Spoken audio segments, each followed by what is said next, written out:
The story is heart-gripping. Millions of people fevered with Timmy, the stranded whale in the Baltic Sea. That touched almost everyone in some way. The young whale survived 37 days stranded on the German island of Pöhl, was transported into a barge and then up to the North Sea, direction Atlantic. Driven by many ups and downs, resistance from the established system, all the way to co-creating an initiative bottom up, with the purpose of returning the whale to its own element. And then the coup.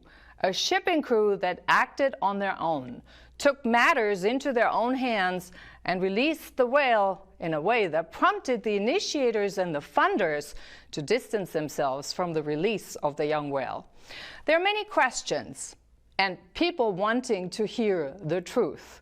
So here it is. Events of May 2nd, unfiltered, not as sound bites and not as hearsay of third parties, but as witnessed and experienced by those who were there when it actually occurred.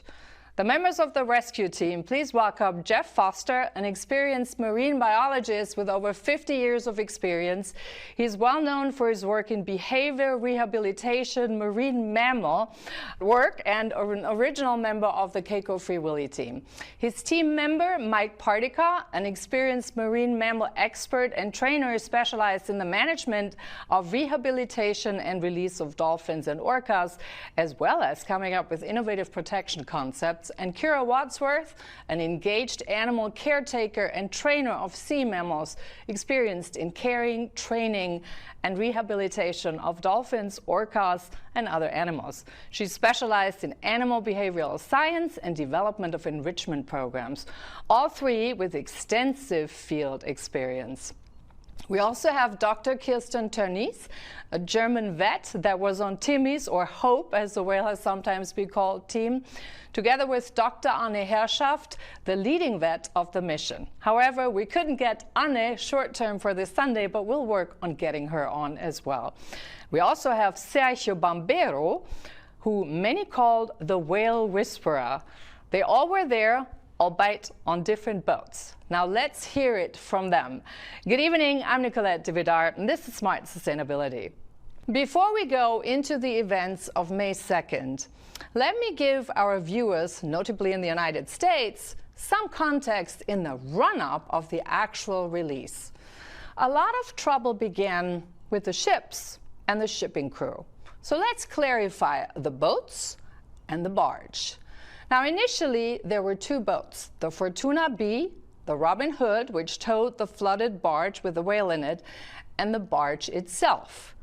And a third ship, the Arne Tiselius, which had to be chartered within hours to enable the rescue mission's own rescue team to be able to come along on the transport journey and taking care of the whale.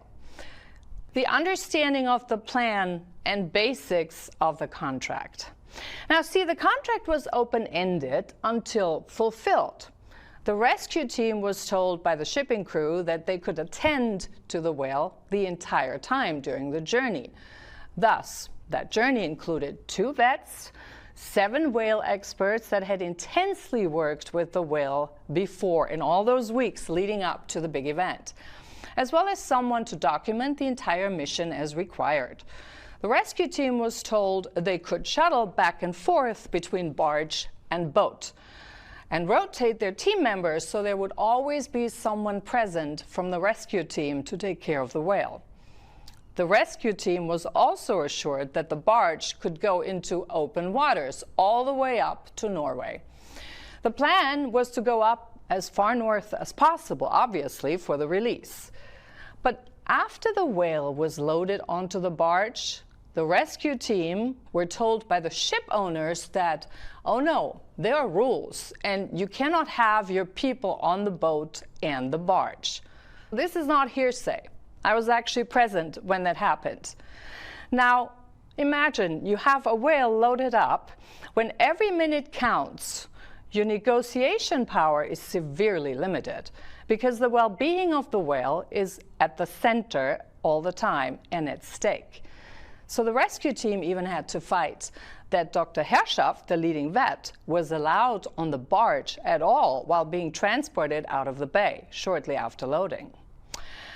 Now, to clarify, just for people to give it a round-up picture, there were three captains, well, actually four captains, one for the Fortuna B, one for the Robin Hood, one for the barge, who was Stefan Meyer, who also offers diving and offshore services, according to research we've been doing, and one for the Arne Tiselius, the boat that was chartered last minute. Now, let's go up to the lead-up of the drama, the shipping crew, which is where it really gets interesting. Who was allowed to go on the Fortuna B to accompany the whale? Who was the crew that supposedly was necessary for safety, technical, and security reasons? Why were there people on there from animal rescue that had actually never rescued a whale? And which animal rescue are we even talking about? A key puzzle to this very day. The rescue team was told 23 people, crew members, were allowed on the Fortuna B and the Robin Hood. Now, this is excluding the Arne Tiselius, which had to be chartered last minute. And only 5 people from the actual rescue team could go on that Fortuna B. So how do I know that? I was there. I witnessed it, including the battle of getting the actual whale rescue people accompanying the whale. So those 5 people for whom there was supposedly space on the Fortuna B to go on the journey had to be the 2 vets, a person to document everything, and 2 of our whale experts, or the whale experts of the rescue team. Jeff Foster was supposedly to go, but as his team members were not allowed to come along on the initial journey, he told the initiative that he wouldn't go without his team at all. It is not possible for any one person to release the whale. So the initiative pressured the shipping owners through Fred Bobble, who was sort of the primary organizer of the boats. For details as to why only 5 people of the rescue team could go on and who all these other people were, the response was rather vague, and he was constantly ducking the issue. It was said they are all needed for technical reasons and also safety reasons. But 2 of their animal rescue people could supposedly be replaced by 2 more of the actual team members of the rescue team. Now, interestingly, the German newspaper Bild, which is the largest paper in Germany, said the owner of the barge said only 2 of his technical people were sent by him with the barge. No other personnel of his was sent anywhere.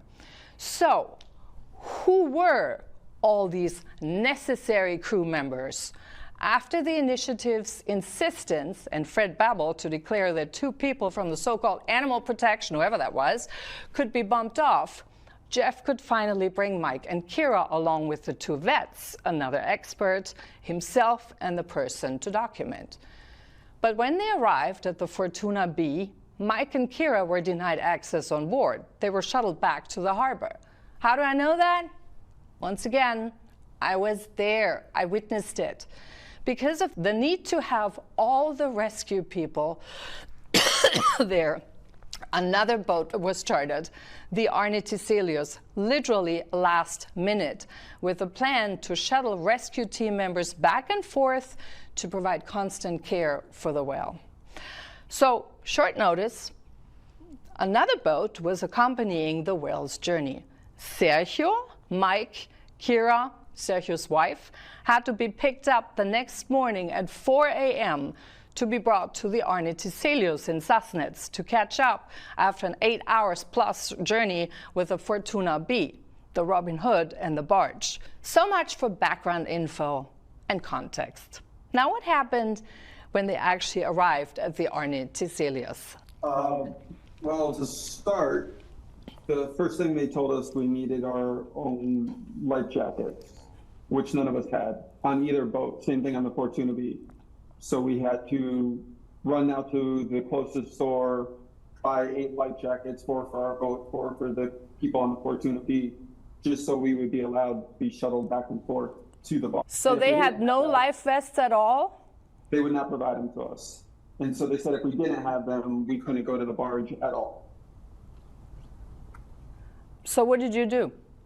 We ran to the store, bought as many life jackets as they had there. And then by the time we got back to the RNA, we were told that because of one of the members who was trying to come on the ship, he was not allowed, and because of his attitude, none of us were going to be allowed to go. So they were basically effectively canceling our trip at that moment.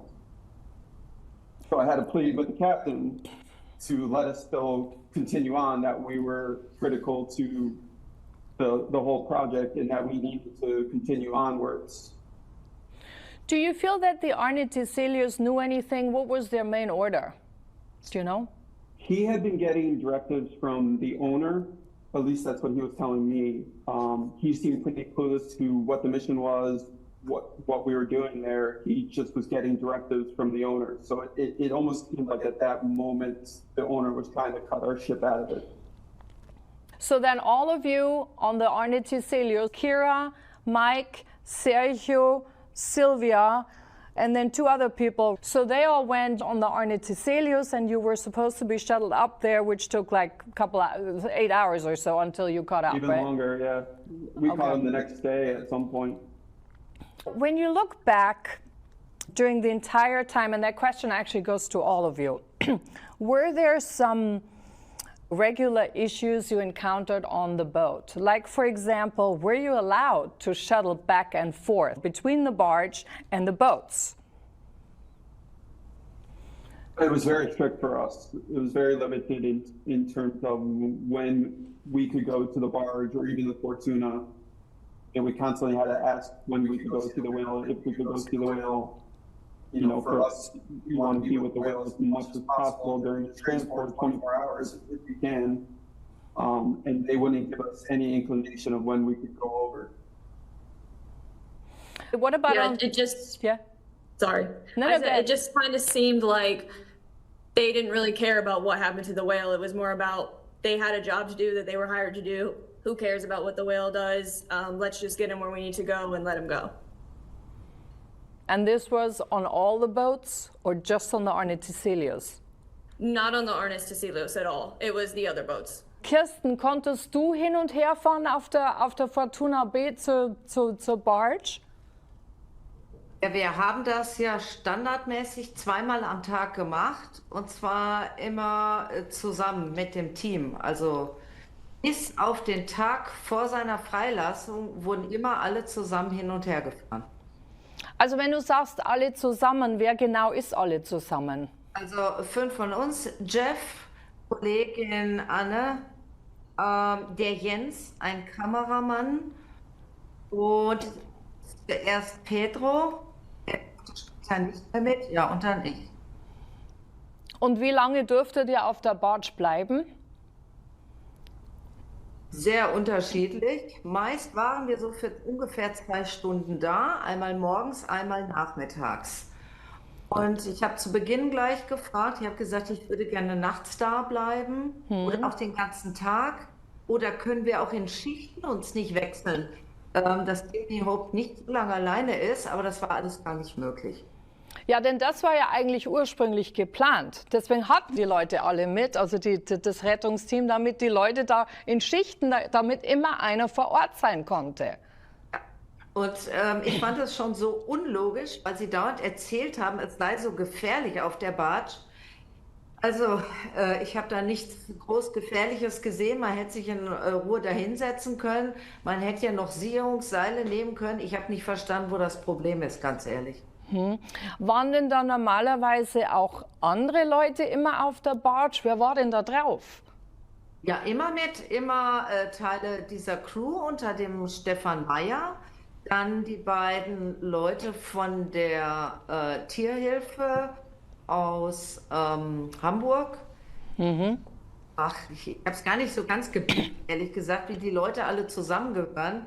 Also es waren immer durchaus, dass noch so 5, 6 von dem Schiff mit waren, die nicht jetzt von uns für Timmy Hope da drüben waren. Und was haben die da gemacht? Also teilweise Schläuche abgestellt, Schläuche gezogen, geholfen, dass die Segeltücher richtig positioniert waren. Teilweise habe ich es gar nicht verstanden, was sie gemacht haben. Irgendwelche Hydrauliken bewegt, guckt. Also eigentlich nicht notwendig für den Wal. Also Kann man das sagen? Ja, für den Wal eigentlich kaum. Und die hingen da immer rum und die waren ständig da drauf, oder nicht? Ja, die waren immer mit dabei. Als ich dann nicht mehr mit rüber durfte, das heißt, der Kameramann durfte auch nicht mehr mit rüber ab dem Tag vorher, ab dem Freitag. Aber bis davor, ja, waren die immer mit, sind die immer mit hin und her gefahren. Warum durften die eigentlich nicht mit rüber ab dem Tag An dem davor? Freitag schon.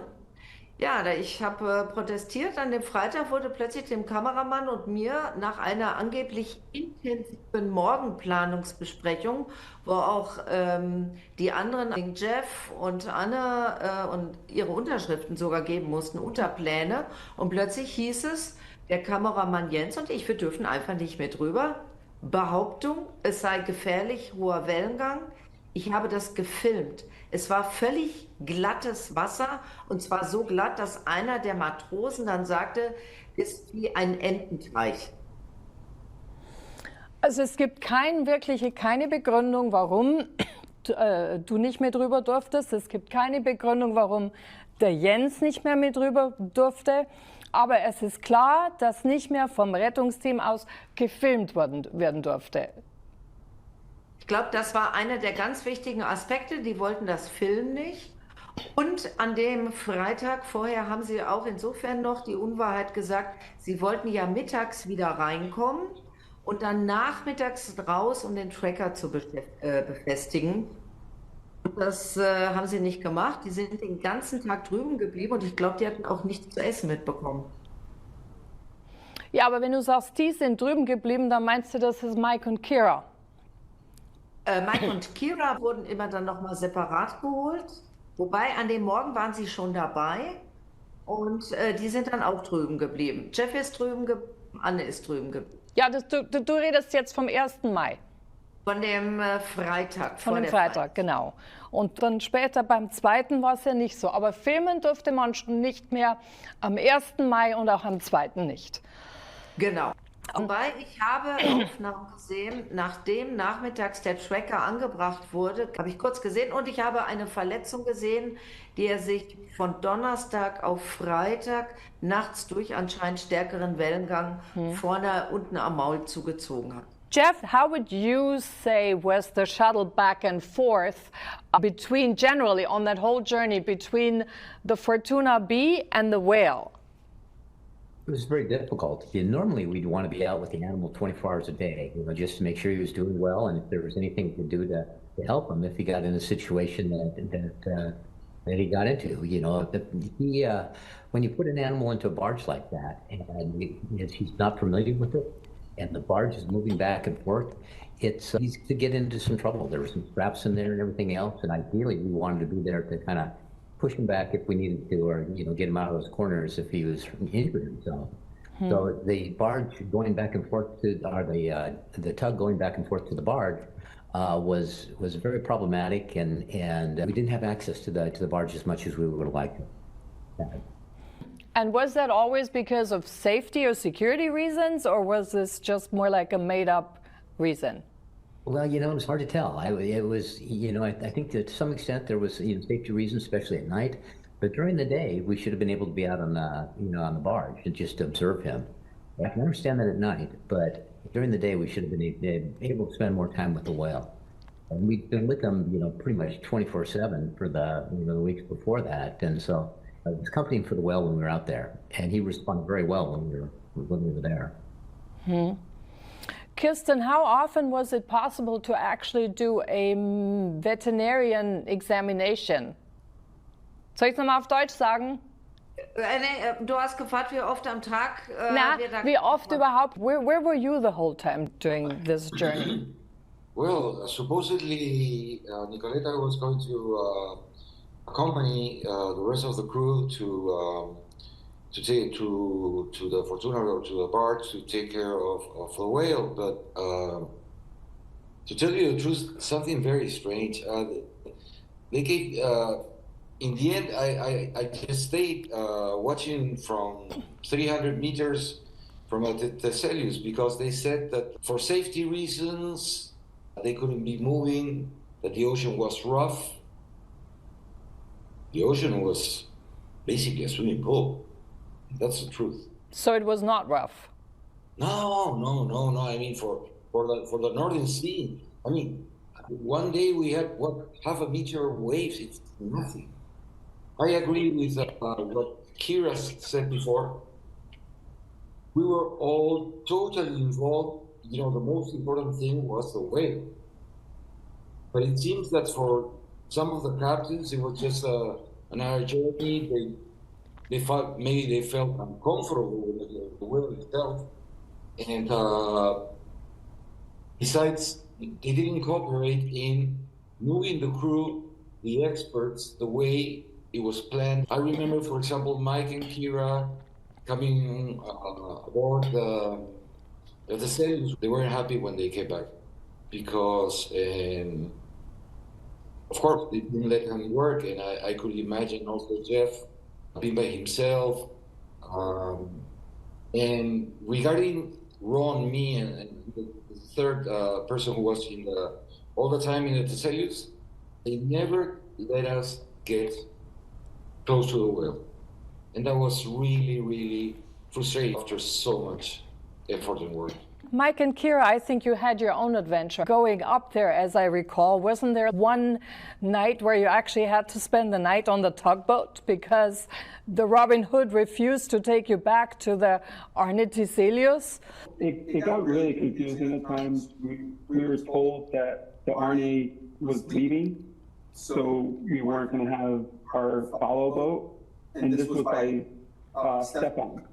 We were literally on the barge, and he said, the Arne is leaving tonight. You need to go get your stuff if you're going to stay on the tugboat. So we left early to go get our stuff off the boat, went over to the tugboat, and then we see that the Arne was not leaving. And at that point, the tugboat wasn't going to bring us back either. So we were stuck sleeping there for the night.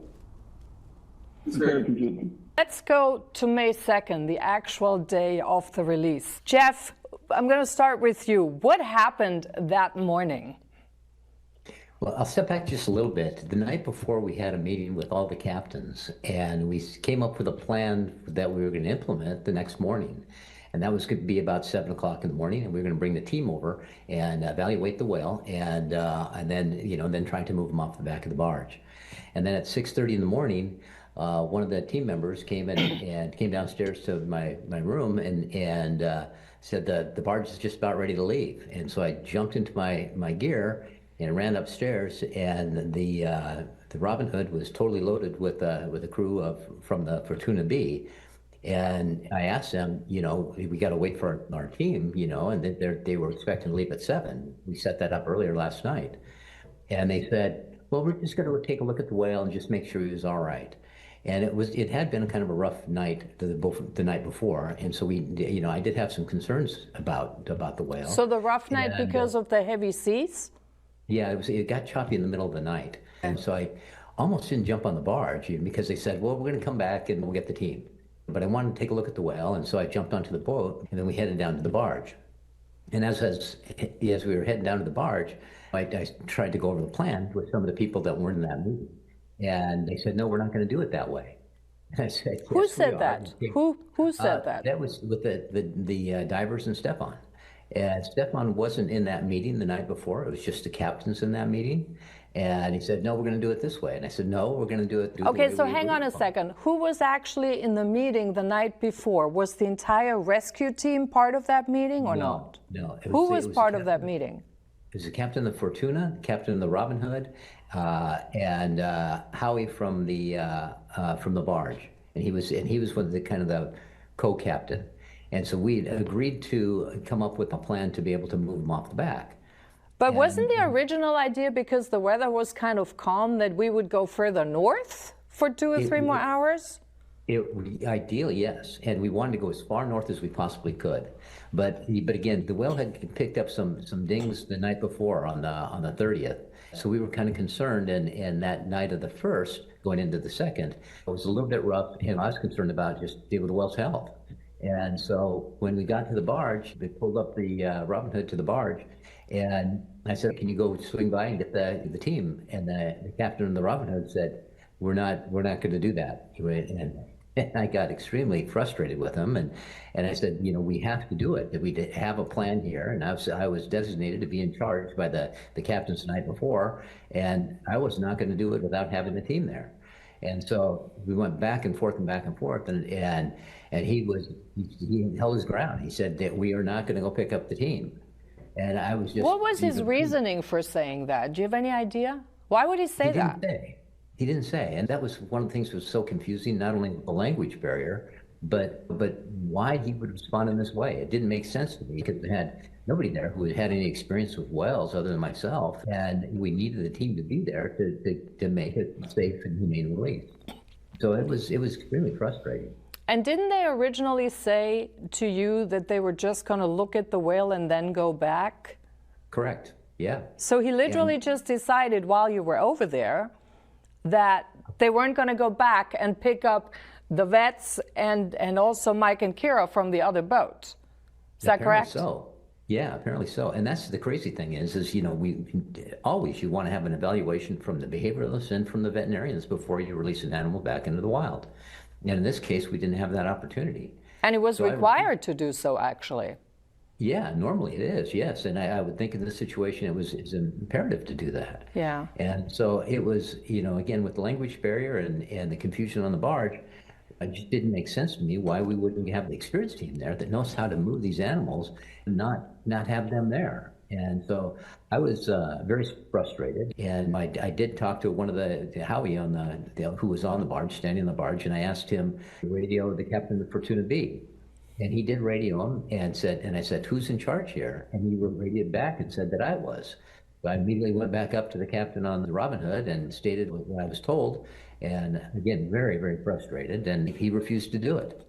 So I went back down trying to call the benefactors and try to get their take on this and try to stop the whole thing.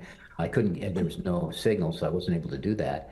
And I said at that point, we're done here. We're not going to go any further than we are right now until we have the team here. And it was a very intense time. And at that point, the captain of the Robin Hood said that he wasn't going to participate if we had to go back and get the team. And I just thought this was just crazy. Wait. So the captain of the Robin Hood said he wasn't going to participate? Correct. If you were to bring the team? Yep. Why? I have no idea. None of this made sense. No, it doesn't, as a matter of fact. No. So where exactly were you? Were you on the Robin Hood or were you on the barge? On the Robin Hood, tied up next to the barge. Where on the Robin Hood? Could you actually see what they did? Well, I was at that point. I was at the back of the deck, and I went up to the captain on the Robin Hood 3 times, demanding that we bring the team over and get them there to assist with the release. And he didn't. He said no every single time, and there was just no way he was going to budge. So I went up at that point. I'd been in the back, downstairs in the back of the barge and on the deck, and I went up into the flying bridge, and I could observe what they were doing. And so they placed the Robin Hood at the back of the barge, and they had it tied off there, and then they attempted to try to get a tail line onto the whale. Was the captain German? Yes, I think so. Did he speak English? I think a little bit, but not. He spoke just a little bit in the meeting the night before, and that was really my first interaction with him. But I don't know how good his English was, but when he spoke, it was very clear. Now, in a press release, the shipping company said that they were actually just opening the barge and trying to pull the barge away from the whale. But this is not what you saw. And you managed to take 2 short video clips on that day that show very differently. In fact, they show exactly what happened. So what did you see? From the position up on the flying bridge, I had a very good view of looking down the length of the barge, and the whale was at the very end of it, and it was a big barge, about 150 feet long, and I saw Stefan trying to push the head of the whale around to see if he could push the whale out, but we knew at that point that the whale was way too big to be able to make that turn. And he tried numerous times, but he wasn't able to do that. And actually, I do want to show that our viewers, because that is, as a matter of fact, on video. And I want you to listen very carefully, because I want you to hear the whale's sound and watch it.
Now that man was identified as Stefan Meyer?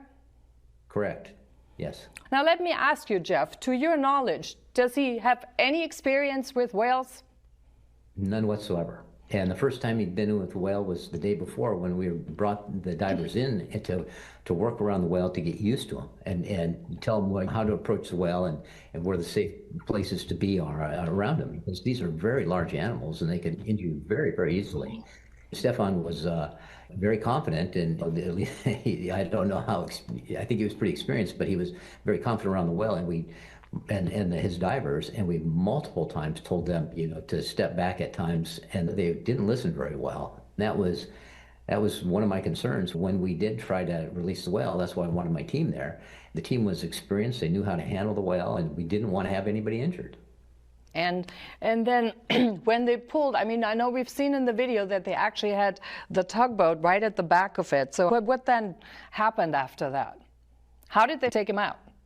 Well, I'll even step back a little bit further. I would have taken more images, but the skipper of the Robin Hood came up and grabbed my phone and said, no photos taken. And grabbed my phone and I had to pull it back out of his hand and he was going to throw it overboard and threatened to do that. And so I promised that I wouldn't take any more video. I put my phone in the pocket and had to watch what took place. Get a picture so we can document. Okay. I told you. Yeah. No pictures. No Okay, I put it away. But what they did at that point was they tried to lasso the tail, and they used a pike pole, which is a very sharp object. It's like a boat hook with a very pointed end on it, and try to, between lassoing it and trying to bring it over the tail to get it to tow it backwards. And that was certainly not in our plan to use a boat hook like that. And then they just pulled him out backwards? And then they hand pulled him to the back, and then they tied off one of the lines to the Robin Hood, and they had made 2 attempts. The first time failed, and on the second attempt they were able to get both lines over there, and then they pulled the whale back, and it felt like to me that the tugboat captain put the tugboat into reverse, and with the Fortuna B moving at about 4 knots, that caused the animal to come out of the boat very, very quickly. And we had these big sandbags in there. They weighed over a ton each, and he couldn't get over them. And so, they pulled him backwards with his pectoral fins out, just being extended as far as it could extend them, and yanked him over these sandbags and then out off the barge. So it wasn't how we intended it at all. We wanted to make it a nice, soft transition and not confusing for the whale. And certainly we didn't want to injure the whale on the release. But I have to clarify something. When you say this wasn't how we intended to do it at all, who is we? The team that we came up with a plan on how to get him out of the back. So of the rescue team. Correct. Yes. Right. So it sounds like what you've been describing, that they literally just used brute force and pulled the whale out like a freight. Yeah, very much so. And our plan was to hand pull him out of the back. And these are really large animals, and but a couple people, just Mike and Kara, were able to position him in a way the day before that they almost got him off the back, but we didn't have the leverage to be able to do it because we could only pull him so far, and then he'd swim back in. So we needed to be. We were hoping to be on the Robin Hood and just pull him back. But with the Fortuna B traveling at the speed that it had been towing the barge at, and the Robin Hood backing off, he came off awfully fast, a lot faster than we wanted to see. So what happened to the whale after he was off the barge? Well, he came up. You could tell he was a little disoriented. He was trying to get his balance. The line that they were pulling him backwards on came off. And he came up and took one kind of a half a breath, and then he kind of righted himself and took a couple more breaths, and then he started swimming a little bit stronger. And we have video of that too. And that was when I was able to. I asked the captain at that point if I could take a photo, and he said you could take video. And so I shot a little video at that point.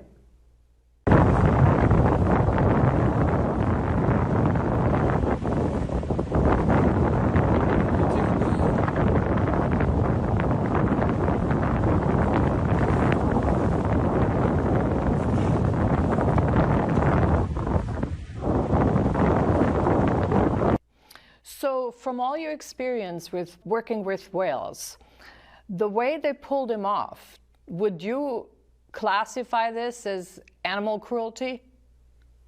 I would say it's on the verge of it for sure. Yeah, I mean, this is something that shouldn't have taken place, and that it shouldn't have been handled that way, especially with inexperienced people that don't know these animals. And seeing the animal come off, we built a trust with this animal and a bond, and this animal responded very well to that.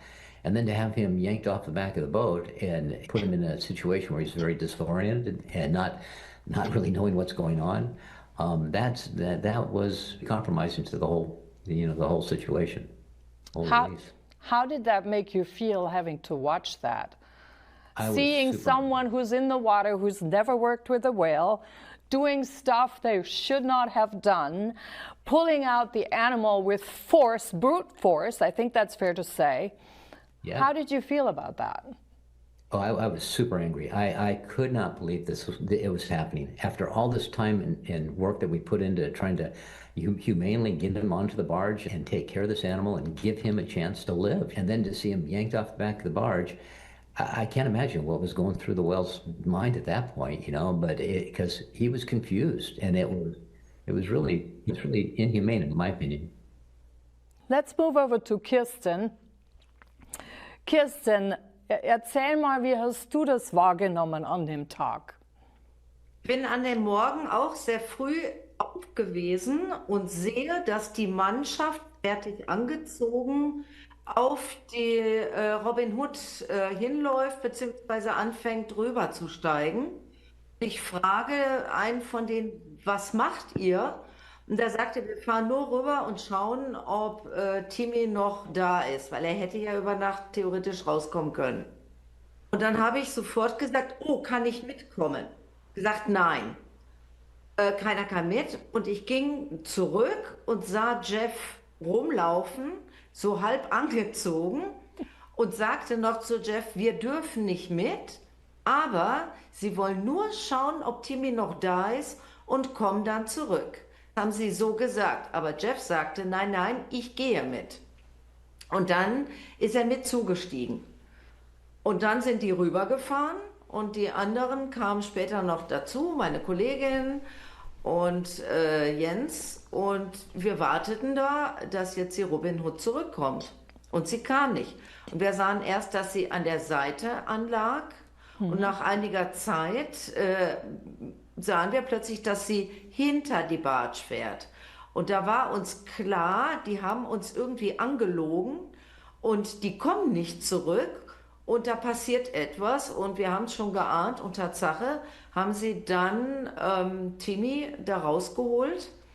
Sie haben es mir später auch so erklärt, dass sie sagten, wir haben ihn nicht rausgezogen, sondern wir haben ihn an der Robin Hood, na, wenn das Schiff ist, Robin Hood festgemacht und dann haben wir vorne die Barge weggezogen. Also wir haben ihm gar nichts getan und das war alles total okay. Das Interessante war, als sie zurückkamen später, ich weiß nicht, wie lange es gedauert hat, Stunde oder so, Jeff kam runter. Und ich habe Jeff so nie gesehen. Er war gelb-weiß im Gesicht. Er hat am ganzen Körper gebebt, wie ein Mensch, so fast wie in einem Schock. Er war so aufgeregt. Es war völlig klar, dass etwas Schlimmes passiert. Und dann haben mir andere von der Crew gleich erzählt, warum das alles total toll war und es wäre in Ordnung gewesen. Wenn du sagst andere von der Crew, du meinst andere von der Schiffscrew? Ja, also unter dem Stefan Meyer, die darüber gefahren sind von der Schiffscrew und einer von der Tierrettung. Der zweite von der Tierrettung hatte anscheinend zu guten Kontakt zu uns. Der durfte auch nicht mit, aber die anderen waren alle drüben und von denen hat dann eben einer sofort erklärt, das wäre gut gewesen und Jeff wäre irgendwie an gar nichts gehindert worden. Ja, aber wie soll denn das auch gehen? Der Jeff war ja am Tugboat, der war ja auf der Robin Hood, der war ja gar nicht auf der Barge. Das haben wir, oder habe ich zu dem Zeitpunkt erst noch mal gar nicht verstanden, erst später. Und ich hatte halt nur dann verstanden, wir standen da zu dritt, als er erzählte, was passiert ist, der Jeff, dass das also irgendwie ganz schlimm gewesen sein muss und dass man ihn gehindert hat, seine Leute zu rufen und dass man ihm irgendwie gesagt hat, er müsse ruhig sein. Und irgendwie sein Handy abgenommen hätte. Das habe ich verstanden. Mein Englisch ist nicht so gut. Aber es war klar, Jeff war wie fast nach einem Schock. So kam er mir vor. Wahnsinn. Und wo standet ihr, als ihr das gesehen habt? Wo genau? Auf dem Boot? Also ich hatte gewechselt. Erstmal unten, als sie losfuhren, habe ich mir das Losfahren angeschaut. Später waren wir dann teilweise oben auf der Brücke von der Fortuna B, haben von dort teils mit Ferngläsern geschaut. Ich bin dann auch mal wieder runtergegangen. Genau als er dann freikam, war ich unten auf der Toilette und wurde dann ganz schnell gerufen. Dann sind wir wieder hoch, haben von dort aus geschaut. Und wir waren sehr, sehr wütend und haben uns auch richtig darüber aufgeregt. und konnten gar nicht fassen, was da vor sich geht. Und es war klar, dass das völlig gegen die Verabredung war. Ja. Völlig gegen alles, was vorher besprochen war. Es war eine Unverschämtheit. Ja, denn das Team hatte ja vorher einen anderen Plan. Also ich meine, Genau. das Rettungsteam hatte einen Plan. Genau, es war abends besprochen worden, wie vorgegangen werden sollte. Und das Interessante war, dass wirklich an diesem Morgen auch das Wasser, also an dem Freitag war das Wasser total ruhig, an dem Samstag war es ruhig. Es gab keine Sicherheitsbedenken für uns, dass wir hätten darüber steigen können. Die Crew sagte mir als Begründung hinterher, der Kapitän der Robin Hood hätte gesagt, das ist seine letzte Fahrt, er würde nicht mehr fahren, er will nicht mehr. Deshalb hätten sie die Leute nicht geholt. Einfach so. Ja. Ja. Unglaublich. Ich habe als Einzige dann, als die halt zurückgekommen sind, habe ich als Einzige auch ein bisschen rumgeschimpft, lauter, also Grenze zum Schreien. Ich habe gesagt, das geht gar nicht. Das ist unmöglich, was ihr macht. Das ist eine Frechheit und habe protestiert. Aber nicht interessiert. Ausreden. Dann kamen sie mit ihren Lügen an, dass Jeff nicht protestiert hätte. Und die haben gedacht, ein bisschen die Helden, wie so Cowboys, die es geschafft haben, jetzt den Wal da rauszubringen. Haben die sich denn selber gefeiert? Also ich hatte das Gefühl, als sie ankamen mit Jeff, der kreidebleich war, aber dass diese Leute sich alle erstmal gut fühlten. Ja, sich gefreut haben und so ein bisschen dachten, haben wir jetzt gut gemacht, sind wir die Helden. War mein Eindruck. Jetzt schwenke ich mal zu Mike und Kira, weil die waren am anderen Boot, als das passiert ist. So Mike and Kira, you were on the other boat. You were supposed to be picked up in the morning. What did you witness from your experience? What did you experience that morning? I started with anger because we weren't picked up. I happened to be in the bridge when I heard the captain of, I believe, the Fortuna B radio and say, get the 2 Americans ready. And then there was a conversation back and forth, and they wanted our boat to splash its tender to bring us over. But our captain said for the rougher weather, it would be hard to do the transport from the small boat to the barge. So he wanted the tugboat to go, the Robin Hood. And then I heard the captain, I believe of the Fortuna B, say, okay, we'll send the tugboat over. And maybe 5 minutes later, I saw the tugboat moving and thinking it was coming our way, but instead it just went to the back of the barge and we could see it tying up lines. And so I knew at that point that it was not coming to get us.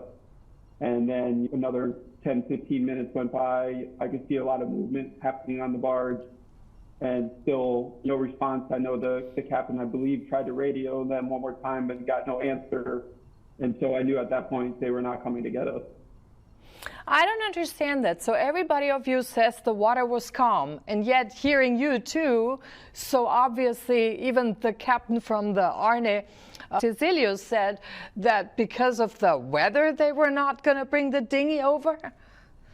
It was more of the height difference from the dinghy to get onto the barge. Oh. That's where the transfer would have been a little more difficult, so it's much easier for the tugboat and Robin Hood to do it. The previous night it had been rougher, so we were all concerned about the whale's health that morning. So that's why we were all antsy to get over there and see how the whale was doing. And obviously that didn't take place. How long is the shuttle normally between the barge and the Robin Hood taking you guys back and forth to the other boat, to the Arne Cecilius? How long was the ride? Quick, couple minutes at most. So we're not And most of talking that long was just the distance. docking. No, we were maybe a half a mile behind. So you guys were standing there, and I know Kira was there too, right? Yes, I was there up at top. I heard everything that Mike just said, the captain radioing saying, get the Americans. And then I knew Mike was upset. He ran downstairs because he was so upset with everything, because we were like, well, we're not going over there. I thought, I was giving the benefit of the doubt. I was like, maybe there is some kind of emergency and they need the animal out right now, and that's why they can't get us. That's what I was thinking the whole time. And then from there, everything just happened so fast. Like that animal came out of the barge unbelievably fast. Like I can't even describe it, to the point where I was like, that's not what we wanted to do. And I ran downstairs and got Mike and I'm like, hey, the whale's out, the whale's out. And then we saw him swimming away and observed him until we couldn't see him anymore. Were you standing on top of the Arne Tiselius at that point? Yes, at top in front of where the captain was at. Sergio, where were you that morning? Nicolette, if I can, I was observing from the Tiselius, and I was witness of the frustration of Mike and Kira, because they called them, we're going to pick you up in 5 minutes, and they had to put all the gear and everything, and saying nothing happens. I had never heard what Jeff has said now, and it's incredible, because what's the point of having so many experts that they won't let them do their job? I agree with Kira. They were treating the whale as a container, not as a intelligent, bright, caring animal. So the only thing I could do was stay outside of the Tiselius, and it was a beautiful moment in all this chaos, because for some reason the whale Hope came close to the Tiselius, and it was a wonderful moment to see him being free. But the humanity of what I've heard tonight that happened to that poor whale, because the crew wouldn't let the experts do their job, is unimaginable. It doesn't make sense at all. You know, a whale is an animal so intelligent, so amazing, that of course people will think that maybe it's not true, but the whale already knew Jeff, knew Mike, knew Kira, knew Kirsten. I mean, once they get a bond with people and they know that they are trying to help, the whales are totally trusting these experts. And the fact that suddenly the crew starts to do all the work instead of the experts, of course, the poor whale will panic and say, what's going on? Where are the voices or the people I know? So I think now that I know the truth, Jeff, I wouldn't have liked to be in your position. You are so careful with your words, but I'm a little more like Kira. It's totally inhumane. I'm so hungry. I totally agree with you. But I think what we've seen actually in hindsight now, there have many videos that have surfaced of those shipping crew members in how derogatorily they talk about the whale, and what they actually did to the whale is quite shocking. Watch some of the videos. So we found, for example, there were cigarettes in the water near the blowhole that apparently Anne had to pull out, which the crew said that's from the water coming in, but come on, a cigarette. And then the second part is, watch that video. I let you watch that yourself, and then you judge and see what those crew members are capable of doing to the whale. Have a listen. So, das ist die ganze Brigade. Hier machen sie eine Feuerlöschübung. Wollen das Loch treffen oben und den Wal auffüllen. That is animal cruelty of the worst, and we need to point it out for what it is. It's terrible. Now let's go back to a second. What was the actual plan of the rescue team in how you were going to release the whale? Who wants to take that first? Yeah.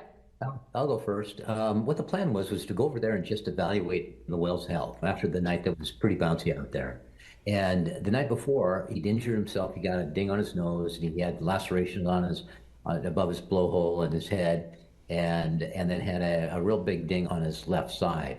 So we were concerned, and so that the night of the release, the night before the release, we came up with a plan, and the plan was to to hand pull the animal out. First evaluate his health, see how he's doing, and he did respond so well when we were in the water with him. He seemed like we were kind of a bit of a security blanket, and we would be in the water with him and spend a lot of time with him. And as soon as we'd climb out of the water onto the side of the barge, the whale would go into these moaning sounds that, like he was, he really wanted us to be there. And so the night before, we came up with a plan, and then how we were going to implement it was to, again, tie a very soft tail line onto the tail, to the fluke, right at the peduncle, just in front of the tail itself, where it's a very strong muscle there, and then hand pull them out gradually. And how we do that is if the whale just wants to even move his tail a little bit, he can pull us right over if he needed to.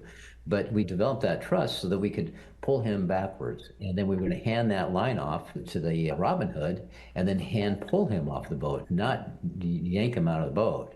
What's the difference between hand pulling and yanking him out, which is what the shipping crew did? He didn't have any control, the whale didn't, but the whale has control when you're hand pulling it because he is such a powerful animal. So if you tie off that tail fluke and then you back down, and as I say, when he was coming out of the barge, he was trying to get his balance. You could see his pecs were fully out, fully extended, and he was trying to get his balance, and he was very disoriented. And I felt really bad for the whale after developing such a strong bond with him. Yeah. That must have been very, very hard to watch. No, it's heart-wrenching. Actually, it was hard for us to read, quite honestly. I cried when I read this the first time. Yeah. Well, and the whole team should have been there. Every one of our team members should have been there to observe that release. It should have been such a happy moment. This was an incredible story about goodwill and hope, and the animal had this incredible will to live. Der Wal schwimmt allein ins Dock. Ganz allein ins Dock. Ist ja Wahnsinn. Ist ja Wahnsinn. Ist das nicht Wahnsinn?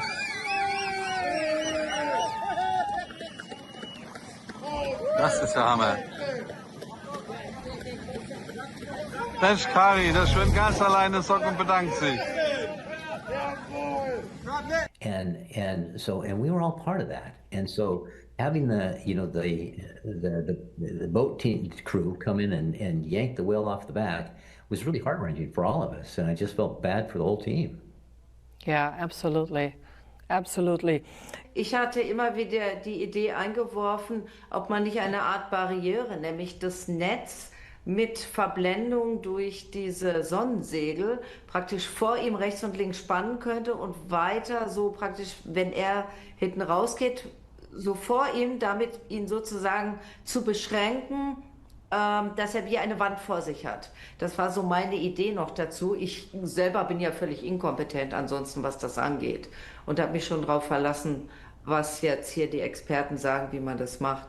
Aber eins war auch klar, man hält die Seile mit der Hand und macht die niemals irgendwie an ein Boot fest. Und ich muss auch sagen, mir ist richtig alles peinlich. Also ich meine, das war ja nur noch die Krönung am Ende. Schon vorher haben ja alle miterlebt, wie wir in Deutschland nur dauernd mit irgendwelchen Rechten und Stellungnahmen und Absurditäten hantiert haben, anstatt uns einfach nur gescheit um das Tier zu kümmern.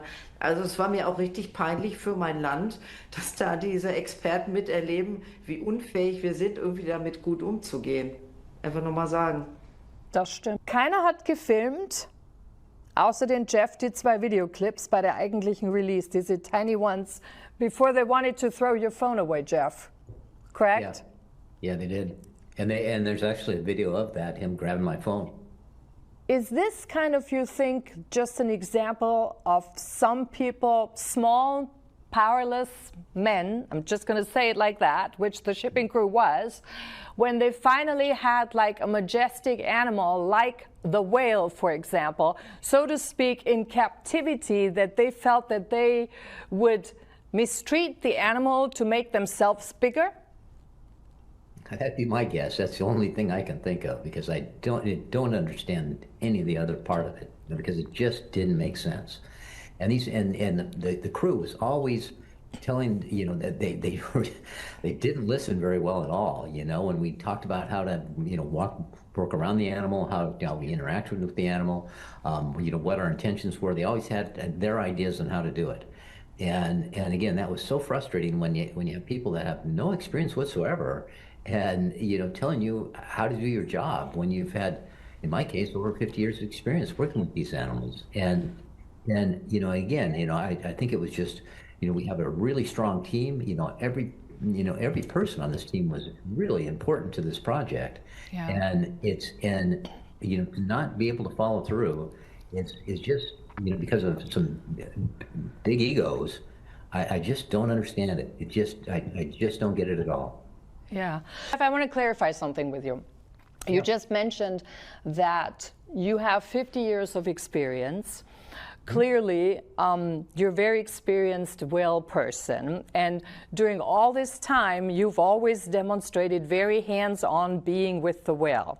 Now, when you look at the press release, and the shipping company says that you would have agreed to accompany the way they did that, it doesn't add up to me, because I'm thinking to myself, and I'm sure all the viewers actually would agree with that, how would someone who has been working with whales for 50 years hands-on ever allow a person with zero experience as the only one in the water working with the whale? That just is nonsense. Am I right?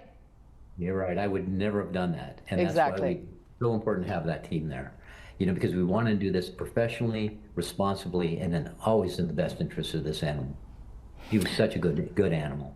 Exactly. And going back to before the whole journey started, you actually fought for your team, Mike and Kira, to come along with you, because I remember I was there when you said, I'm not going, Nicolette, if Mike and Kira cannot go. So, for someone who really fought for having his team members along with him, and who said that this is not a job for one person, to then being framed as someone who kind of would let a person with zero, we're talking zilch experience of whaling, the only one in the water, doing really stupid things in getting the whale out, and actually inhumane action. I think that's quite a story on another level. Yeah, it's really sad. And at the end, when we wanted the whole team there, the people that were there long before we got there. Yes, exactly. Sergio and Kirsten and people who had been there with the whale from the beginning. And that's why it was so important to have them there as well, because they were a huge part of this team, and we needed everybody there, and to have these the people on the boat just literally yank them off the back of the boat with just with no with just the way they did it. It was super frustrating for me, and I have never seen anything quite like this. Yeah, and then adding on to this, that the whale really apparently, and we watched that for the last few weeks before he was loaded up onto the barge. I mean, Sergio can talk to that, and also I think Mike and Kira could talk to that, and Kirsten also could talk to that he was very responsive to the people who were working with him, like, enjoying the touches and lifting the pecs and stuff like that. Can you elaborate a little bit on that, Sergio? Yes, of course. When I arrived there, I saw a poor whale stranded in the middle of the mud in very shallow waters. And the first thing that you need to do, and I've done it all my life, is to approach a whale, sing with a whale, and create a bond. Because these animals are animals that sometimes love to be together. They love to be caressed. They love to be with company. They love to know that there's someone there, that they are not alone. On top of that, if you show a wonderful attitude towards whale, it's amazing. They are so intelligent that they will immediately start to trust you. And then Mike, Kira, and Jeff arrived. Definitely the best crew, the best experts you could have. and also Kirsten as a vet. And the bond with the whale since the beginning was made. And I said in an interview, this whole story, we made the impossible possible. It was so beautiful immediately because we all wanted to save the whale. Everyone knew his position. I felt so safe that I was working with such a wonderful group of experts and their love for the whale. We had so many bureaucratic problems at the beginning. My contribution would have been to be there close to the whale, to calm him down and let the experts, Mike, Kira, do their job. It could have been such a smooth ending to an incredible adventure. Absolutely. Yeah. I think everybody was betrayed, but most above all, Timmy, or Hope, as some call him, was betrayed at the end, because that being ripped off like this by brute force, by people who have never worked with him, who know nothing about whales, this is completely unacceptable. Now let's go back into what happened afterwards. Mike, Kira, you and your wife, Sylvia, were on the Arne Tiselius. And Kirsten, Arne, Pedro were on the Fortuna B. So what happened after that? Kirsten, was war da los? Also nachdem dann Jeff mit der Mannschaft zurück war, kam die Information, dass von uns 4 rüber transportiert werden können mit der Robin Hood und einer müsste noch an Bord der Fortuna bleiben.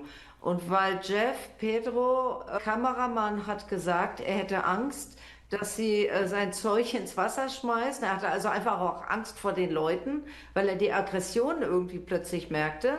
Er müsse auch rüber. Und dann haben meine Kollegin und ich entschieden, dass ich da bleibe. Aber ich habe gedacht, ich bleibe nur bis zum Abend da und werde irgendwann geholt und musste dann bis zum Schluss noch 1,5 Tage länger da bleiben. Und ich möchte vielleicht einen Satz noch, der später gefallen ist, aus der Crew raus, hat einer gesagt. Viech ist Viech und zum Essen da. Und wenn ich das jetzt höre, wie es gelaufen ist, tja, wundert mich nicht. Schlimm, waren völlig die verkehrten Leute. Und für mich war es halt noch 1,5 Tage sehr ungemütlich danach. Ich habe von Anfang an gesagt, dass eben nur 4 auf diese Robin Hood durften in dem Moment, was ich überhaupt nicht verstanden habe. Ja, warum eigentlich? Lächerlich, lächerlich. Ich habe es nicht verstanden, habe aber immer noch gedacht, na gut, irgendwie komme ich noch darüber. Warum das am Ende nicht geklappt hat, keine Ahnung. Es war sehr beeindruckend für mich die nächsten 1,5 Tage, weil ich hatte keinen Kontakt zur Außenwelt. Und die wurden immer aggressiver mir gegenüber, weil sie immer dachten, ich würde irgendwas posten und rausgeben, was ich gar nicht konnte. Was heißt das? Die wurden immer aggressiver? Der Kapitän, mit dem habe ich ja 4-mal versucht zu reden, 3 oder 4-mal. Und er war richtig, er hat gezittert vor Wut mir gegenüber, war auch rot. Also der Kapitän der Fortuna B ist mir immer ausgewichen. Und die anderen merkte so, irgendwas musste wieder gepostet worden sein. Und dann kam sie so an, so unterschwellig aggressiv und was soll das?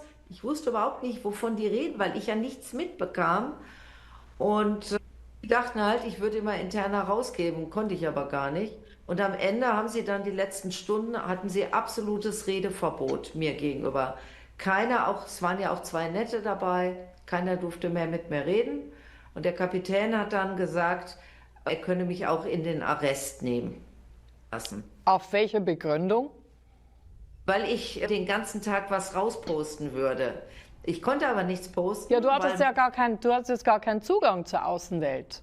Genau, genau. Ich habe immer wieder versucht zu telefonieren, aber ich glaube, die haben meinen WLAN-Zugang an dem Boot, haben sie wieder zurückgenommen und deshalb konnte ich überhaupt nicht telefonieren und WhatsAppen waren voll, ging auch nichts. Ich habe abends um 21 Uhr am Folgetag, an dem Sonntagabend, nach 21 Uhr das erste Mal Telefonkontakt wieder zur Außenwelt bekommen. Und schon nach einigen Minuten wurde mir gesagt, dass der Schiff-Tracker ausgeschaltet wurde und man das Schiff nicht mehr verfolgen kann. Das Warum? War so Ja, also ich glaube, die hatten so eine Angst vor Tierschützern, radikalen Tierschützern. Der eine hat immer gesagt, die zerkratzen uns die Autos, die ärgern unsere Kinder in der Schule. Also die hatten von Tierschützern, die sie dort in Cuxhaven am Kai erwarten würden, war lächerlich, da war ja nichts. Da waren ein paar Presseleute, mehr nicht. Aber die haben sich total da reingesteigert, dass sie jetzt da irgendwie, weiß ich nicht, verprügelt mit Buhrufen empfangen würden. Und deshalb haben die so eine Finte gemacht. Haben so getan, als fahren sie an einen anderen Hafen. Dann haben sie den Tracker ausgeschaltet und dann sind sie wieder zurückgefahren. Das wusste ich aber erst hinterher. Aber mir ist sehr mulmig geworden, als ich hörte, das Schiff ist sozusagen von den Plänen verschwunden. Man kann es nicht mehr sehen. Und ich habe auch sofort gedacht an den Tiertransport, der in der Türkei mit Rindern nicht angenommen wurde über 5 Wochen und diese Rinder elendig gestorben sind auf diesem verdammten Schiff. Da mussten die wieder ablegen, zurück und auf dem Weg, glaube ich, nach Afrika haben die dann auch immer den Tracker ausgemacht und anscheinend die toten oder halbtoten Rinder vom Bord geschmissen. Und damit das keiner verfolgen konnte, wo sie sind, haben sie diesen Tracker ausgemacht. Daran habe ich sofort gedacht, als ich hörte, der Tracker ist aus, dass man die Halbtoten von Bord schmeißt, ja. Aber da habe ich immer gedacht, Kirsten, du hast zu viele schlechte Filme gesehen. Die haben mir ja auch nichts getan dann. Ja gut, aber es war ja aggressives Verhalten. Das hat der Jens ja auch gefühlt vorher. Ja, also die waren schon... die einen waren netter, aber da war auch schon wirklich einer dabei, gerade der das mit den Viechern gesagt hat. Also ich hatte Angst, die falsch zu provozieren und ich weiß nicht, was dann passiert und war halt die ganze Zeit bemüht freundlich und habe gedacht, dass ich noch da bin und sich keiner traut, was zu machen. Also interessant ist es ja schon insofern, da hast du diese kleinen Männer, die sich so über ein großes Tier wie den Wal auslassen, sich selbst feiern über ihr eigenmächtiges Handeln, das da abgeht. Und dann haben sie gleichzeitig Angst davor, dass Tierschützer im Hafen stehen und machen ihnen irgendwas. Ich glaube, die haben sich mühsamst beherrscht, weil ich war ja der einzige Punkt, an dem eigentlich sie ihre ganzen Aggressionen am liebsten hätten ausgelassen, nämlich Tierschützer. Und dass sie das nicht konnten, hat sie halt so unterschwellig sehr aggressiv wirken lassen mir gegenüber. Aber ja, viele Sachen waren absurd, die sie gemacht haben. Die haben sich die Kapuzen dann, als sie vom Bord gingen, so über den Kopf gezogen, Masken vors Gesicht gemacht, sind heimlich hinten raus, Taxi bestellt, also wie in einem Film. Ich habe auch gedacht, sie machen mir ja Vorwürfe. Ich habe ja direkt danach ein Interview gegeben, habe mich da sehr diszipliniert. Ja. Und dann beschweren sie sich jetzt darüber. Und ich sage immer noch, ja, dann kommt doch und sagt doch mal was. Traut euch doch einfach mal was zu sagen. Ihr wart doch so viele, warum traut ihr euch nicht? And what about the others? So when you got back, you got off the boat in Sassnitz and that was the end of the journey? Mike, Kira? Yeah, pretty much that was it. We got back to port and we were trying to figure out what happened with Kirsten, what happened with the rest of the crew. So let me ask you something. None of you has any idea about the motivation. Did you have the impression that they were under pressure because they needed to be or wanted to be at a different place? From my viewpoint, you never really kind of understood where they were coming from, the crew, but to end it the way they did doesn't really make sense at all. I don't have a clue. I think it's mostly ego. I think that they were trying to prove something to maybe the owners of the shipping company, but I have no idea. It just did not make sense to me. That's not the way it should have ended. But coming back to the whale when he swam off, though, did he display good breathing after the initial orientation or not? It took him a while to get his balance, and he'd been on the beach for a long time, and he did some shallow dives and multiple breaths. He seemed to be doing okay, just trying to get his orientation, and then he came back to the boat. He came back to the Robin Hood where I was on, and he started looking stronger and stronger. I want to touch one last point, and then I let you all go. So we heard, and Kirsten probably knows that better than anyone, because we've always heard there are a lot of interests who would be much more interested in a dead whale versus a living whale. Who has an interest in a dead whale over a living whale? Just an anecdote. When we reached port, a journalist was able to interview me, and the only thing I said was that the whale is okay. And 3 days afterwards, I see in the nets that they, with artificial intelligence, they had changed my words, and I said, the whale is dead. I think that's the problem of our time. That is, Yes. that is social media, AI, and those are issues of our time. Yeah, but again, why so much? I mean, why so much cruelty just for a couple of likes? It has always been about something more than that. It has been standing up against a system that has outlived its purpose. Because Timmy the whale is not just a story about a stranded whale, but a stranded system and a stranded society. There are many parallels to that which are very easy to see. When you see bureaucracy the way it is, it kills the organs of the society and the actual action and daring to do something just as much as a stranded whale. That is my take on that. Any last words? I don't think you could have said it better. I'm so proud to have been able to work with such an amazing team. It's like I've always known you all my life. We made chemistry so fast. In the end, we achieved as a team, everyone, it's nothing short of a miracle. To the release, the rescue mission clearly distances itself from how the release has happened, just to clarify that. I mean, I would say that this project showed the best of what humanity can do and also the worst of what humanity can do. And in the middle was an amazing animal that touched all of our hearts, and he deserved better in the end. But, you know, I still have faith that he's out there, he's doing well, and he's thankful for all the people that came together to do what was best for him and what was right for him. Yeah. Kira? I just want to say the whale, he was a fighter. People wrote him off from the beginning, and spending 37 days on a sandbank to the point where one day we actually thought we were losing him.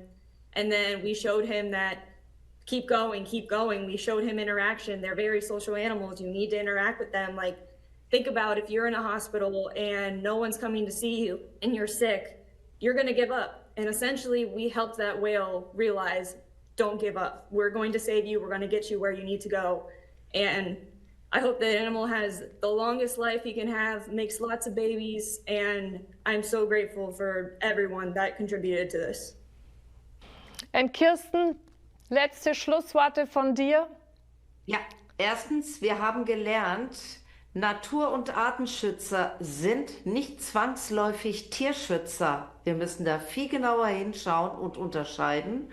Und das Gute ist, Menschen wissen jetzt 800 tote Wale am Tag in unseren Meeren wegen Fischerei, wegen Netzen. Und sie reden über Fischbrötchen. Sind Fischbrötchen moralisch noch zu vertreten? Oder wie retten wir die Welt? Ich hoffe, dass die Menschen davon einiges mitnehmen. Das hoffe ich auch. Denn ich glaube, wenn man eines gesehen hat, dann hat man gesehen, wenn Menschen zusammenkommen, egal wie es ausgeht, aber man bringt etwas in Bewegung. Und die Essenz des Lebens ist immer die Bewegung. Alles andere ist tot. Schön. Und vielleicht der Unwortsatz des Jahres: in Würde sterben, Ja. wenn jemand liegen lassen will und sich nicht drum kümmern. Aber die Würde der Tiere im Leben so viel missachten und mit Füßen treten, da zeigt sich ganz, ganz viel die Motivation, nämlich man will sich nicht bewegen und nicht für andere einsetzen. Und das haben wir vielleicht ein bisschen durchbrochen mit Timmys Geschichte. Ja, vielen Dank. Thank you, all of you. Thanks for coming on. Thank you. Thank Thank you. Thank you so much, guys. Nice to see you all, guys. See you. Nice to see you guys. Good night. Bye. Bye. So that's it for this episode. The big question, why did the shipping crew act on their own? Why were they so brutal? Why would they not allow the vets to take a look at the whale before releasing him? Why did they not pick up Kira and Mike and the rest of the rescue team as previously agreed upon and promised? Why was Stefan Meyer, a person with zero whale experience, to our knowledge, the only one in the water trying to work with the whale? Why is the shipping company denying that they pulled the whale out and not, as claimed, simply pulled the barge from underneath the whale? Why did the shipping company not go further north, although they specifically had a guarantee by the main funder, Mrs. Walter Mommert, for over 4 million euros, the same amount the barge was insured for to go further north? The weather was good. The sea was calm that day, relatively calm. And then the other question is, who has an interest in a dead whale versus a success story of people taking a stand against the system? Now, there are many contenders for that. Remember, an oceanographic museum in Germany that had proclaimed the young whale dead since April 2nd. And they're known for their interest in a skeleton to hang in the museum. An international whaling commission with experts that issued a statement through distance diagnosis on April 7, claiming the whale was going to die. So you have a group of people belonging more to a death cult. Museums collect dead things, hardly the right people to examine a living being with an interest on life. A whale commission whose experts were so tied to the commission's statement that they issued that they sent us emails as to why they would not even want to look at the whale, to examine him and get a second opinion. Like during COVID, it was an institutional stronghold that turned more into a power play. But no matter how the story ends, Timmy, or Hope as the whale was called, will be a shining beacon that inspired and inspires millions of people. Because what really counts is a return to its natural element. And the fact that enough people stood up and at least trying to do the right thing. Now, as a student of the Kabbalah, the science of the word of creation for decades, the whale, the physical world, and eternity are actually closely interconnected. In the Kabbalah, water stands for spirit and eternity. It is beyond time.